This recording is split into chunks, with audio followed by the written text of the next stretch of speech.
Hey guys, assalamu alaikum. This is Ishat Master Rishad from খাওয়া দাওয়া। প্রথম দিন বিচে গোসল করার পর থেকেই আমার প্রচুর জ্বর, তাই আমি দ্বিতীয় দিন এই হোটেলে আসার পর থেকে তেমন একটা বের হওয়া হয়নি। আজকে দ্বিতীয় দিন আমার দিনের বেলাও বের হওয়া হয়নি, আর এখন রাতের বেলাও আমার আম্মু, বাবা এবং ছোট বোন বের হচ্ছে। কিছুই করার ছিল না, যেহেতু আমার জ্বর আর আমি অসুস্থ, তাই কিছুই ভালো লাগছিল না। এইখানে সন্ধ্যায় যখন তারা বের হয়েছিল, আনারকলি ফল খেয়েছিল আর আম্মু তখন ভিডিওটি করছিল। আমরা যেহেতু জানুয়ারিতে কক্সবাজারে গিয়েছিলাম, আর তখন নাকি আনারকলি ফলের সিজন ছিল না, তাই এটার প্রাইস অনেক বেশি ছিল। ছোট সাইজের এক একটা আনারকলি ফলের প্রাইস নিয়েছিল 80 টাকা করে।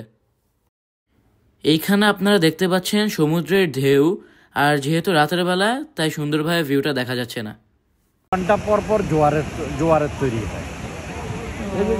এই যে দেখছো, এই যে এখন আবার এখানে চলে আসছে, তো দূরে ছিল। চলো চলে যাই। এই যে পানি কত চলে আসছে আবার।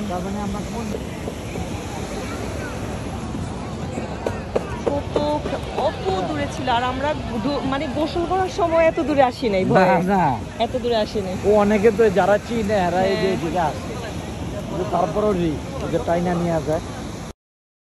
এর পরের দিন 12টার সময়, মানে কক্সবাজারে আমাদের তৃতীয় দিন, আমরা কলাতলিতে সি পার্লের লঞ্চে এসেছি। তাদের বাস এসে আমাদেরকে পিক করে তাদের হোটেলে নিয়ে যাবে। তাদের বাস সকাল 10:30 থেকে শুরু করে সন্ধ্যা 6:30 পর্যন্ত থাকে এবং তাদের গেস্টদেরকে নিয়ে যায়। এটার জন্য কিন্তু এক্সট্রা কোনো পে করতে হবে না। তাদের বাস যেরকম আমাদেরকে এখন পিক করে নিয়ে যাচ্ছে, সেরকমই আমাদেরকে আবার এই জায়গায় ড্রপ করে দিয়ে যাবে যেদিন আমরা হোটেল থেকে চেক আউট করব।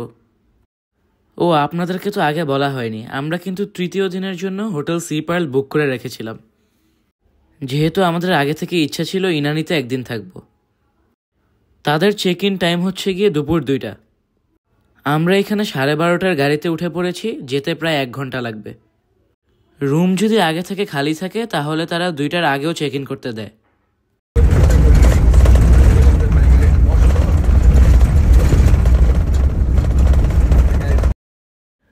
আমরা যখন ইনানিতে হিমচুরির পাশ দিয়ে যাচ্ছিলাম, তখন রাস্তার দুই পাশের 2 রকমের ভিউ অনেক সুন্দর ছিল। এক পাশে পাহাড় আর ঘন জঙ্গল, মাঝে মাঝে কিছু বাড়িঘর, ছোটখাটো হোটেল। এই যে পাহাড়, এলমি দেখো, ওই পাশে দেখো, এই পাশে তো পাহাড়ের উপর উঠে। পাহাড়গুলো অনেক সুন্দর না?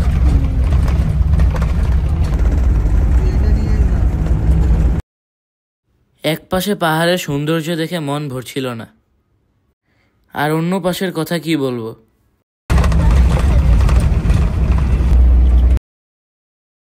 যেটা দেখার জন্য সেই শহর থেকে এখানে চলে এসেছি। সমুদ্রের ঢেউ আর গর্জন, দুপাশের 2 রকম সৌন্দর্য দেখতে দেখতে কখন জানি চলে আসলাম হোটেলের কাছাকাছি। এখান দিয়ে যাওয়ার সময় একটা ব্রিজ পার হতে হয়, কিন্তু আমার মনে হয় ব্রিজটাকে একটু নতুন করে আবার করা উচিত, কারণ এই ব্রিজের উপর নাকি একসাথে বেশি গাড়ি ওঠা যায় না। তার মানে যে কোনো সময় একটা বিপদ ঘটতে পারে। এখন আমরা বে ওয়াচের সামনে দিয়ে যাচ্ছি, আর বে ওয়াচের পরপরই হচ্ছে গিয়ে সি পার্ল। এই তো আমরা সি পার্লের গেট দিয়ে ঢুকছি। বাহির থেকে এক দেখায় আমার হোটেলের ভিউটা বেশ ভালো লেগেছে। বিচের পাশেই হোটেলটা, যদিও রোডের এক পাশে বিচ আর আরেক পাশে হোটেল। যেহেতু ওদের হোটেল এরিয়াটা একটু বড়, তাই ওদের গাড়িতে করেই আমাদেরকে যেখানে চেক ইন করতে হয় সেইখানে নিয়ে গিয়েছে। তো আজকের ভিডিওটা এ পর্যন্তই। নেক্সট ভিডিও দেখার জন্য অপেক্ষা করুন। নেক্সট ভিডিওতে জানতে পারবেন যে আমরা কোন রুম নিয়েছি আর কেমন প্রাইস পড়েছে। তাহলে আজ এ পর্যন্তই, সবাই ভালো থাকবেন, আল্লাহ হাফেজ।